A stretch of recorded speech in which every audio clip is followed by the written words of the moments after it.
Hello Cowboys Nation, welcome to another video, and without further ado, let's get to another round of news from America's team. 6 Cowboys who improved chances of sticking in NFL. The Dallas Cowboys played their second exhibition game of the season late on Saturday night. For fans in Central and Eastern time zones, it may have been a bit too little too late, as the kickoff was 10 p.m. Eastern time, and it was, after all, a game that doesn't count towards the playoffs. But for those who stayed up to watch the 27-12 victory over the Las Vegas Raiders, there was plenty to consume and even more to pontificate on after its conclusion. The majority of the time, the top 40 or so spots on a 53-man roster are secure before camp even begins. For the other 13 or so spots plus the 16-man practice squad, 17 for the Cowboys, these games matter a lot. The Dallas defense looks sharp, but may be deeper than many realized. The biggest question facing the club is, what do they have down roster on offense to try and continue their tradition at the top of league statistical categories? Some of those questions started to get answered as well. Cornerbacks Andrew Booth and Keenan Harmon. Things didn't start out well for Andrew Booth, as the coaching staff wanted to see what he was working with in game action. On an early play, Dallas left him with no safety help and he was forced to take Trey downfield in deep coverage. It didn't go well, as Booth didn't track the ball and allowed the incompletion. From that point forward though, he was a maniac as a tackler. Booth made no less than 4 outstanding open field tackles on his way to 8 overall. In a world where corners don't like to tackle, that stood out and bodes well for him to stick around. Meanwhile, the other cornerback the front office went out and added, Keenan Hall, was tremendous. Hall ended up being PFF's highest-graded defender for the contest, with an elite 90.3 overall grade and 92.3 in coverage.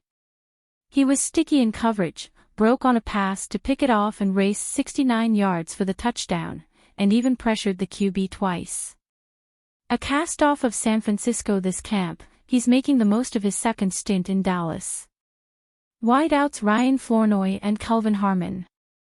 Flournoy has been dealing with a knee injury through most of camp and looked the part of that in Week 1 when his only notable play was a fumble. In Week 2, he simply looked the part of the wideout Dallas was hoping they nabbed in the 6th round, grabbing a touchdown off the arm of QB Trey Lance. His numbers weren't spectacular, 4 catches for 23 yards, but he looked like he belonged on an NFL roster and may have earned protection from waiver claims with the performance. Meanwhile, Kelvin Harmon continues to simply make plays at every opportunity, continuing the solid work from Week 1.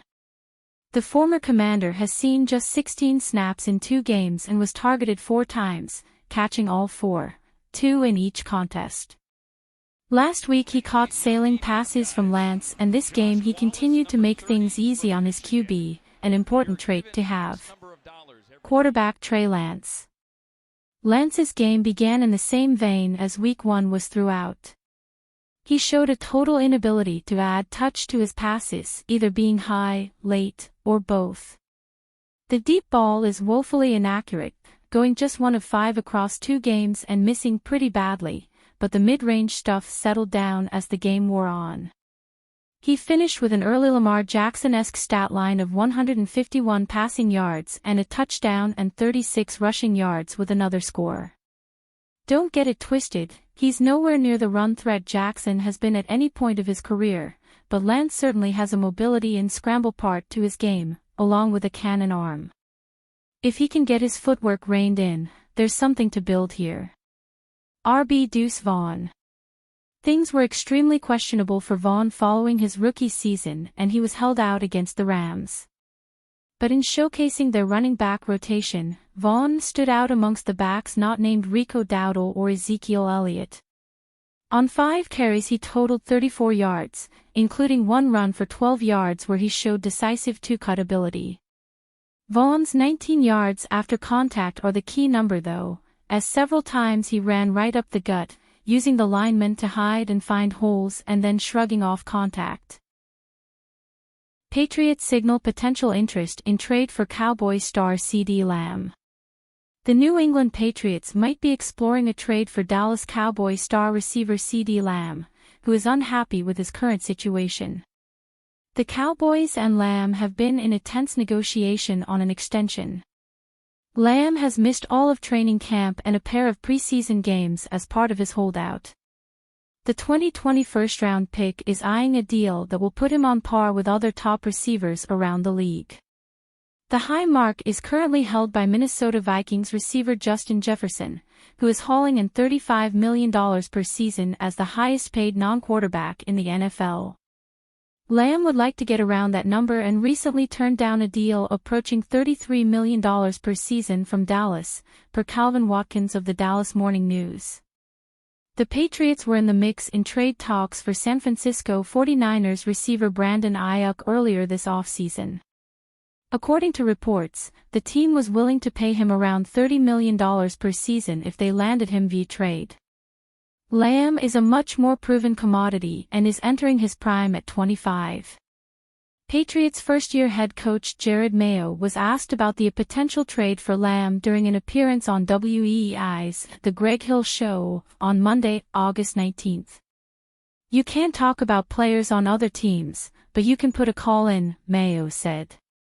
Patriots Executive Vice President of Player Personnel Elliott Wolf recently said the team would continue monitoring the wide receiver market.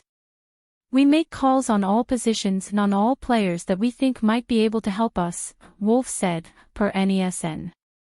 "Sometimes, it's just to try to gather information from other clubs and kind of see what they're thinking about their own roster." Cowboys have shut down CeeDee Lamb trade rumors. The Cowboys resorting to trading Lamb is unlikely. During a recent conversation with The Doomsday Pod, Cowboys Chief Operating Officer Stephen Jones said that the team has zero intention of trading Lamb.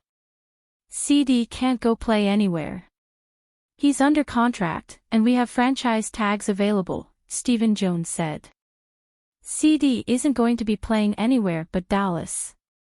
We want this to be a good situation for him when we're all said and done. But also a good situation so that we can put a good football team on the field." Lamb finished last season with a league-high 135 receptions for 1,749 yards and 12 touchdowns. He helped power the Cowboys' dynamic offense and was Prescott's favorite target. "We think the world of CeeDee and we understand where he's coming from on this, and why he's not here. But we continue to work very hard on getting this deal done," Stephen Jones said.